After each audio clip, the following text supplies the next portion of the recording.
আমাকে ছাড়ো, ছাড়ো বলছি। না, আমি আপনার লাভ 100% না করে কিছুতেই ছাড়বো না। এই ছাড়ো বলছি। আউ, সরো এখান থেকে।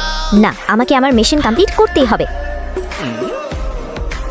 এই তো 5% হয়ে গিয়েছে। হ্যালো ইয়াশ, আমরা কালকে দেখা করছি তো, তোমার অফিসে আসবো কিন্তু। ওকে। ওই, আমাকে সিরিয়াস করার চেষ্টা করছো তো? দেখাচ্ছি মজা। এই কি করতে চাইছেন? ভালো হবে না কিন্তু। আউ, উফ, গেল আমার কোমরটা রে। চুপচাপ খেতে বসো। এটা কি? ম্যাডাম, এখানে স্যারের ফ্যামিলির সবার বায়োডেটা আছে। এটা ওনার মা, যার চাই শুধুমাত্র ছেলের বউ। আর বড় স্যার, উনি তো ম্যাডামকে ছাড়া কিছুই বোঝেন না। ইনি স্যারের ফ্রেন্ড, তার শুধু এই ফ্যামিলির টাকার উপর নজর। আউ, ম্যাডাম, আমাকে মারলেন কেন?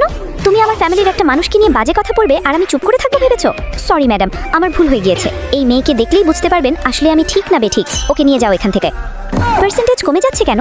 আমি তো ওনাকে খুশি করার জন্যই বললাম। বসো। আচ্ছা, আপনার কি রিমিকে পছন্দ না? ফালতু কথা না বলে খাবার শেষ করো। আপনি আসলেই একটা হার্টলেস মানুষ, যার ভেতরে কোনো হার্টই নাই। কুল ডাউন, এতটা হাইপার হলে হবে না। উনি আবার কেন কল করেছে? শোনো, ইয়াশ কিন্তু বাসা থেকে নেওয়া খাবার দিয়ে লাঞ্চ করে। তুমি আজকে ওর জন্য লাঞ্চ তৈরি করে নিয়ে যাবে, বুঝতে পেরেছো? জি। এমনভাবে যাব, দেখবো কিভাবে ইগনোর করে। Wow, perfect. Excuse me, yes, এটাই তাহলে রিমি। ওকে, মনে হচ্ছে তো অফিসে না, ডেটে আসছে। কিছুটা এরকমই। ম্যাডাম, লাঞ্চ নিয়ে এসেছেন? চলুন তাহলে। কার লাঞ্চ? ইয়াশ স্যারের। কি?